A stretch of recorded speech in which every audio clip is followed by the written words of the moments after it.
An international threat materialized in a rainy San Francisco in 1983. The target, Queen Elizabeth II. The motive, decades of bad blood. On March 3, 1983, Queen Elizabeth II and her husband Prince Philip were visiting the United States. President Ronald Reagan threw the royal couple a lavish state dinner held at the MHD Young Memorial Museum in San Francisco. Mr. President, I raise my glass to you and to Mrs. Reagan, to the friendship between our two countries. On the surface, the event looked like a typical state affair, but behind the scenes, the Federal Bureau of Investigation was working overtime to try and stop what the agency had deemed a credible threat to Queen Elizabeth's life, according to FBI files released in 2023.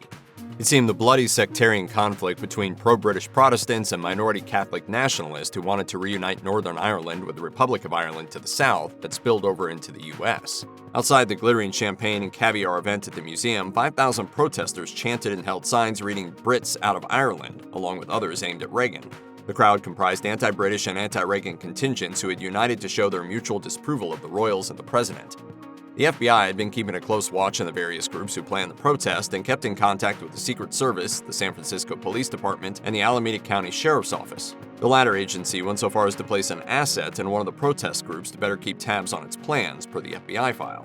A massive police presence greeted the protesters, according to the AP.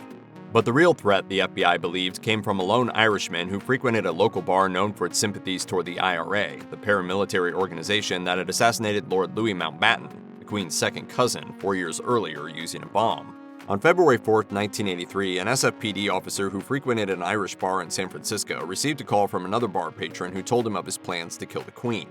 According to the FBI file, the unnamed man said that a rubber bullet had killed his daughter in Northern Ireland. According to Esquire, the British Army used this ammunition in Northern Ireland for crowd control, which killed at least 17 people, including children, during the Troubles. The file alleged, the man additionally claimed that he was going to attempt to harm Queen Elizabeth and would do this either by dropping some object off the Golden Gate Bridge onto the royal yacht when it sails underneath, or would attempt to kill Queen Elizabeth when she visited Yosemite National Park. The Secret Service made plans to block off the walkway on the bridge. Not that it mattered. Queen Elizabeth didn't make her grand entrance into San Francisco Bay on her yacht. Instead, the royals flew into the city with the Reagans on the presidential jets, per the Sacramento Bee. It's unclear whether the change in plans stemmed from a terrible storm that day or the death threat. I guess rain has fallen over most of the Queen's West Coast tour. She must be used to it by now. The trip to Yosemite similarly went ahead without any hitches. The file doesn't say what extra precautions, if any, the FBI put into place for that event. Needless to say, the Queen had a secure visit to the U.S., one of many over the years. Queen Elizabeth II's 1983 visit to the U.S. was perhaps the most concerning in the eyes of the FBI. But as the recently released files demonstrate, it was not the only time that the feds were on high alert when it came to ensuring the safety of the British monarch. In May 1991, the Queen and Prince Philip were once again on a tour of America and due to make an appearance at a Baltimore Orioles baseball game. Per the FBI files, the Bureau had received word that a large Irish party had booked out a block of seats at the game, suggesting the feds considered it a viable security threat. They kept a close eye on the stadium, though it appears that no intervention was necessary.